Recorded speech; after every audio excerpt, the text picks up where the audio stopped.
हाँ, मैं मोतीलाल हरवार, प्रधानाचार्य नेहरू इंटर कॉलेज पनवाड़ी, कक्षा 12 अर्थशास्त्र अध्याय 6, जिसके अंतर्गत बच्चों मैंने कल आपको बताया था खुली अर्थव्यवस्था, उसके बारे में भी आपको भुगतान आदि बताए थे।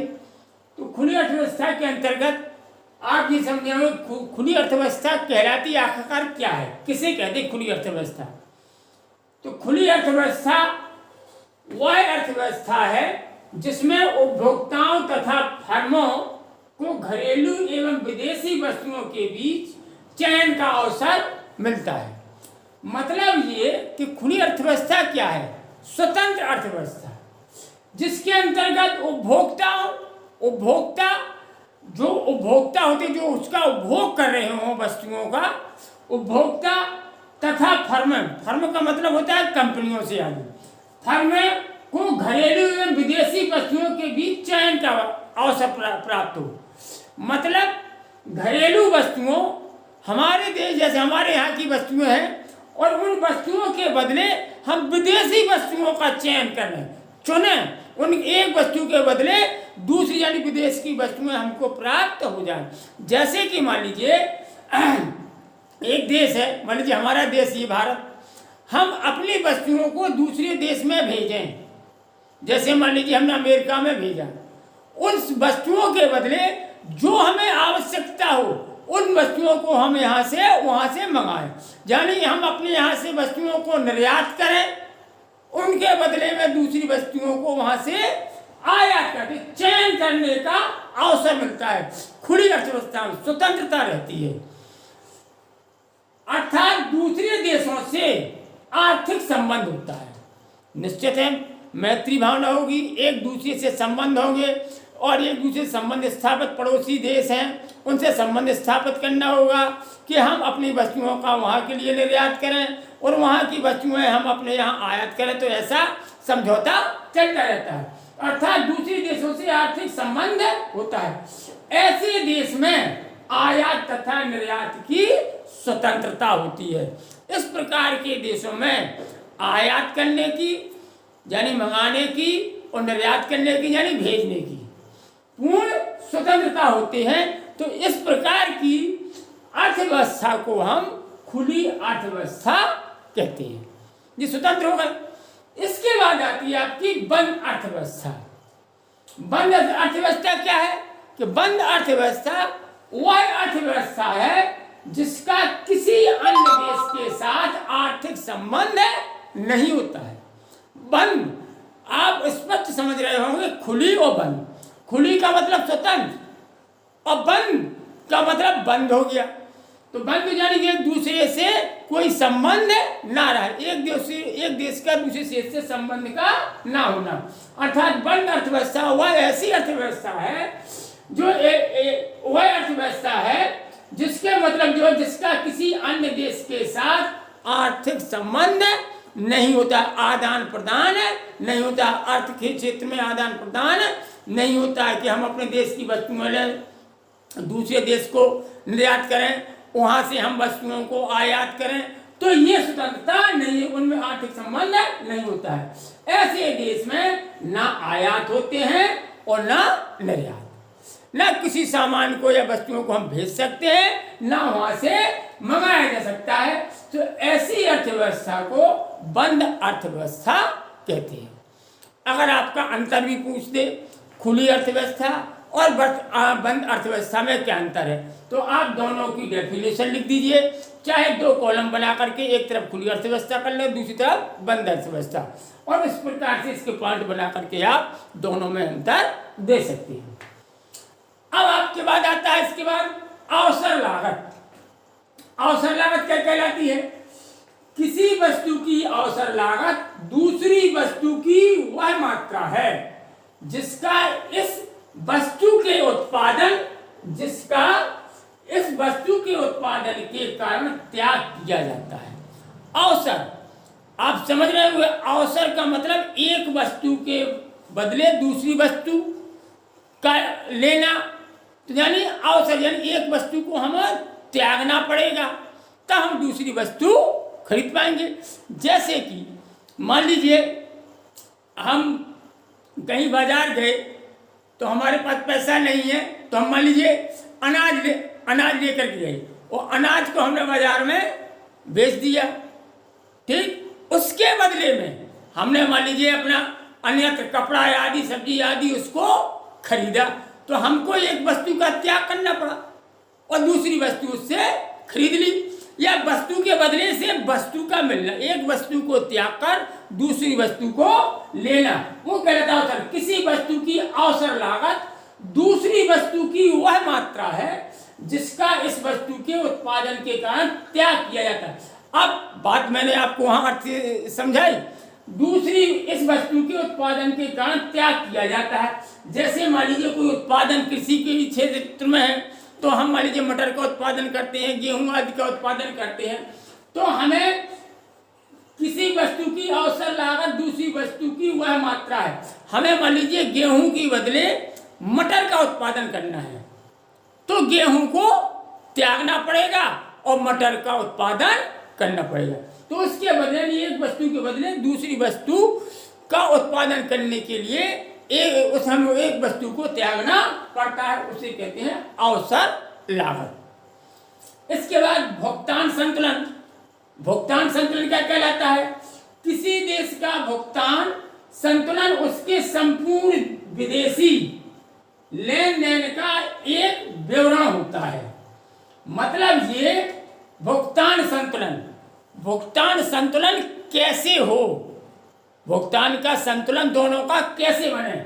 किसी देश का भुगतान संतुलन उसके संपूर्ण विदेशी लेन देन का एक विवरण होता है। विदेशों से लेन देन का, यानी हम सामान को, अपने यहाँ की वस्तुएं हैं जो, उसका हम निर्यात करें दूसरे देश के लिए, और उस दूसरे देश से हम उन वस्तुओं के बदले वहां से वस्तुओं को खरीदें। लेन देन, विदेशी लेन देन ही का विवरण होता है भुगतान। तभी तो संतुलन बनेगा। एक तरफा एक पक्षी हो नहीं सकता। हमने मान लीजिए भेज दिया और दूसरे देश से आप न मंगाएंगे तो फिर वो दूसरा देश जो है उस पर फिर आपकी वस्तु नहीं लेगा। इसीलिए संतुलन दोनों देशों का बना रहे, एक दूसरे से संबंध यानी एक दूसरे से लेन देन का विवरण होता है। इनके बाईं ओर सभी लेनदारियां यानी क्रेडिट, बाईं ओर एक तरफ सभी लेनदारियां क्रेडिट, जैसे बैंक में होता है जमा का और निकालने का, तो क्रेडिट, तथा दाईं ओर देनदारियां यानी डेबिट, जमा का, एक तरफ लें और दूसरी तरफ दें। बाईं ओर लेनदारियां और दाईं ओर देनदारियां प्रदर्शित की जाती हैं। इन दोनों राशियों के अंतर से, यानी लेन देन, लेना और देना, दोनों राशियों का अंतर से भुगतान संतुलन का स्वरूप स्वतः ही स्पष्ट हो जाता है। अर्थात दोनों का संतुलन बनाता है, लेन देन का संतुलन बन जाता है। तो इससे जो है भुगतान संतुलन का स्वरूप स्पष्ट हो जाता है। इसके बाद आप कहते हैं चालू खाते की मद। खाते बताए थे मैंने आपको पिछले वीडियो में, चालू खाता क्या है और पूंजी खाता आदि इसके बारे में बताया था। तो चालू खाते की मद, चालू खाता के अंतर्गत कौन कौन सी मदें आती हैं? चालू खाते के अंतर्गत उन सभी लेन देनों को सम्मिलित किया जाता है जो वर्तमान वस्तुओं तथा सेवाओं के आयात निर्यात के लिए किए जाते हैं। मतलब ये चालू खाता के बारे में समझ पर, चालू खाता क्या है? चालू खाते के अंतर्गत उन सभी लेन देनों को सम्मिलित किया जाता है। चालू खाता में लेन देन, जमा करना फिर निकालना, या किसी को मतलब किसी देश को है या मान लीजिए बैंक में है तो बैंक में लेन देन, आप जमा करने जाते हैं फिर निकालने जाते हैं फिर जमा करने जाते हैं। तो ये चालू खाते के अंतर्गत उन सभी लेन देनों को सम्मिलित किया जाता है। वे सभी लेन जो वर्तमान वस्तुओं तथा सेवाओं के आयात निर्यात के लिए किए जाते हैं, यानी विदेशों से लेन देन चलता है तभी तो देश की आर्थिक व्यवस्था मजबूत होती है। एक दूसरे देश से मैत्री भावना होती है, हम वस्तुओं को भेजते हैं, वहाँ से मंगवाते हैं। तो ये जो वर्तमान वस्तु तथा सेवाओं के आयात निर्यात, जो वर्तमान में वस्तुएं हैं या सेवाएं, कंपनी आदि हैं, वहाँ विदेशों में कंपनी खुली, वहाँ विदेशों के आकर के हमारे देश में कंपनी खुली, तो एक दूसरे अपने व्यापार करते हैं, सेवाएं उसमें कर्मचारी लगते हैं, तो सेवाओं के आयात निर्यात के लिए किए जाते हैं। इसमें सम्मिलित होने वाली मदें, यानी चालू खाता में कौन कौन सी मदें सम्मिलित की जाती हैं, वो है दृश्य वस्तुओं का आयात निर्यात। यानी जो वस्तुएं दृश्य हों, सामने दिखाई पड़ते, पारदर्शी हो, सामने मतलब दिखाई दे, चोरी छिपे वाली वस्तुएं ना हो, अदृश्य वस्तुएं ना हो, जिनको सोई ना हो, तो यानी दृश्य वस्तुओं का आयात निर्यात। वस्तुओं को भेजें और वहां से वस्तुओं को मांगे, यानी यहाँ से निर्यात करें और वहां से हम आयात करें, तो दृश्य वस्तुओं का आयात निर्यात। नंबर 2, आदृश्य मदें। और आदृश्य मदें होती है, यानी कुछ मदें ऐसी होती है वो दिखाई ना दें, अपने गुप्त रूप में चलती रहे, वो आपकी आदृश्य। तो यानी चालू खाते की मदों में दृश्य वस्तुओं का आयात निर्यात और आदृश्य मदें, दो ये चीजें सम्मिलित रहती हैं। इसके बाद आपकी आती है पूंजी खाता की मदें। पूंजी खाता में कौन सी मदें आती हैं? पूंजी खाता, पूंजी जिस किसी देश के पास होगी, कोई ना कोई आर्थिक पूंजी होती है अपनी अपनी। पूंजी खाता, पूंजी सौदा, पूंजी के बदले सौदा आदि तय करना होता है। निजी एवं सरकारी पूंजी, कुछ निजी संपत्ति होती है, निजी कंपनियां होती हैं, अपनी उनकी निजी पूंजी है। कुछ सरकारी कंपनी है, सरकारी पूंजी, तो निजी और सरकारी पूंजी। अंतरण एवं बैंकिंग पूंजी प्रवाह का, बैंकिंग आदि पूंजी प्रवाह का एक रिकॉर्ड होता है। जब इन सब का पूंजी खाता, पूंजी सौदा, निजी और सरकारी पूंजी, अंतरण एवं बैंकिंग पूंजी का प्रवाह, आदान प्रदान रिकॉर्ड होता है, वो पूंजी खाता कहलाता है। वो पूंजी, जैसे हमारे पास 50,000 की पूंजी है, अब वो पूंजी हमारी खाते में, जो बैंक में आदि में जमा कर सकते हैं हम, और कुछ जो है कुछ हम सरकारी भी है, निजी एवं सरकारी पूंजी, कुछ हम सरकार से कोई लोन आदि ले लें, तो वो भी हमारी एक प्रकार की अपने पास से पूंजी के एकत्र हो जाएगी। इस प्रकार से इसकी मदें होती हैं सरकारी सौदे, निजी सौदे, सरकार की ओर से जो सौदे होंगे, और निजी सौदे। विदेशी प्रत्यक्ष विनियोग, विदेशी प्रत्यक्ष विनियोग का तात्पर्य जानते होंगे आप, कि जैसे विदेशों में जाकर के हमारे देश की कंपनियां जाएं और जाकर के वहाँ स्थापित हो जाएं, जैसे और हमारे देश में दूसरे देशों की कंपनियां आए वहाँ स्थापित हो जाए, तो विदेशी प्रत्यक्ष विनियोग कहलाता है वो, जहाँ कंपनी एक दूसरे देशों में पहुँचती है, विदेशी प्रत्यक्ष विनियोग। और नंबर 4 होता है पोर्टफोलियो। पोर्टफोलियो का तात्पर्य आप जानते होंगे, मुद्रा का निवेश। हम अपने देश की मुद्रा के बदले विदेशी मुद्रा लें, या विदेशी जो मुद्रा है वो दूसरे देश की मुद्रा को खरीदे, तो यानी एक इसका मतलब होता है विदेशी मुद्रा, अपने देश की मुद्रा से दूसरे देश की मुद्रा को खरीदना है, उनमें आदान प्रदान करना आदि।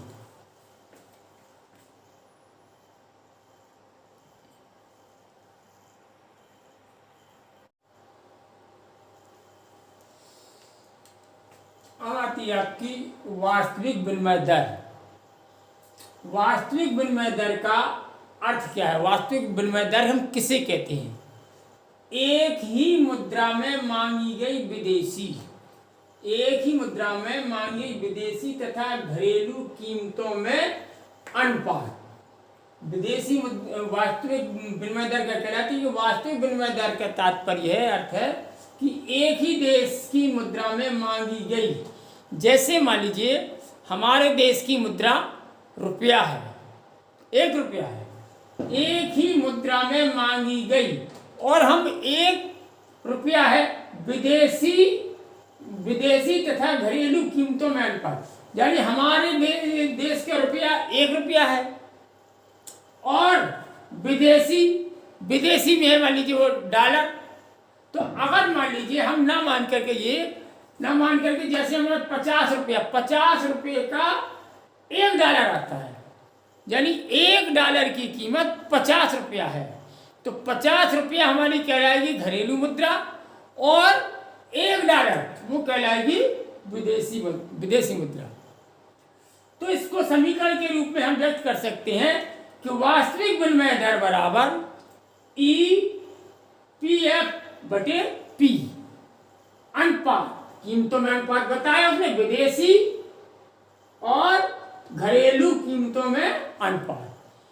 P कहलाती है घरेलू देश में कीमत स्तर। हमारे देश में घरेलू की कीमत स्तर मान लीजिए 50 रुपये थी। PF विदेशों में कीमत स्तर $1 आता था। E कहलाता विदेशी विनिमय की रुपए में कीमत। तो जैसे कि मान लीजिए हमें घरेलू मुद्रा के रूप में $1, जिस चिन्ह काय का है डॉलर का, $1 बराबर 50 रुपया, यानी हमारे देश के 50 रुपये $1 के बराबर है। अब वास्तविक विनिमय दर निकालें तो यही सूत्र EPF/P निकाल दिया तो जो हो जाएगा $, यानी बटे में 50 पहुंच जाएंगे तो $1/50, अर्थात $1 बराबर हम 50 का भाग दे देंगे इसमें तो $0.02, यानी $1 की कीमत $0.02 के बराबर। इस प्रकार से वास्तविक विनिमय दर ऐसे ज्ञात हो जाती है। अब आती है विदेशी विनिमय दर किसे कहते हैं? विदेशी विनिमय दर से क्या तात्पर्य है? विदेशी भुगतानों को निपटाते समय विदेशी विनिमय दर की आवश्यकता होती है। विदेशी भुगतानों को, जैसे अब मान लीजिए हमने दूसरे देश से कोई वस्तु खरीदी, कोई सामान खरीदा, जो भी वहां से हम आयात कर रहे, तो उस सामान के बदले हमें मुद्रा देना पड़ेगी। तो यही कि विदेशी भुगतानों को निपटाते समय विदेशी विनिमय दर की आवश्यकता है। इसी विदेशी विनिमय दर की आवश्यकता होती है। विदेशी विनिमय दर दो देशों की मुद्राओं का विनिमय अनुपात होता है। विदेशी विनिमय दर दो देशों की मुद्राओं का विनिमय अनुपात होता है। जैसे भारत और इंग्लैंड, भारत और चीन, भारत और मान लीजिए अमेरिका, कोई भी देश है तो दो देशों की मुद्राओं का विनिमय अनुपात ही विदेशी विनिमय दर कहलाती है। अर्थात इसे ऐसे भी कह सकते हैं कि जिस दर पर एक देश की चलन मुद्रा, जिस दर पर एक देश की चलन मुद्रा दूसरे देश की चलन मुद्रा में बदल जाती है, उसे विदेशी विनिमय दर कहते हैं। यानी एक देश की चलन मुद्रा दूसरे देश की चलन मुद्रा में बदल जाए। जैसे वही बताया उदाहरण कि $1 50 रुपये के बराबर, हमारे भारत के मान लीजिए 50 रुपया और मान लीजिए विदेश अमेरिका आदि है, इनका मान लीजिए $1, 50 रुपये का $1, तो यानी आप 50 रुपया हम देंगे तो $1 मिलेगा। तो इस प्रकार से यही है कि एक देश की चलन मुद्रा दूसरे देश की चलन मुद्रा में बदल जाती है, उसे हम विदेशी विनिमय दर कहते हैं। अब आता है आपका स्वायत्त निवेश। स्वायत्त निवेश का मतलब होता है, स्वायत्त का मतलब स्वतंत्रता, निवेश बचत, निवेश करना। स्वायत्त अथवा स्वतंत्र निवेश से तात्पर्य पूंजी निर्माण पर होने वाले उस व्यय है। स्वतंत्र निवेश जो बचत, स्वतंत्र रूप से जो बचत करें, इसका अर्थ है पूंजी निर्माण। हमें जब पूंजी एकत्र करना है और पूंजी एकत्र करने के लिए, निर्माण के लिए पूंजी उसे एकत्र हमें करना है, पूंजी बढ़ाना है, तो पूंजी बढ़ाने के लिए जो उसमें खर्च होता है, पूंजी के निर्माण में जो खर्च होता है, जो आय के स्तर में परिवर्तन से प्रभावित नहीं होता, और जो आय हमारी हो उस आय के स्तर को में वो परिवर्तन हो, आय हमारी बढ़ जाए या आय घट जाए, उसको प्रभावित नहीं करने देता, नहीं होता, वो प्रभावित नहीं होती है, इसीलिए उसे स्वायत्त निवेश कहते हैं। धन्यवाद, नमस्ते सभी।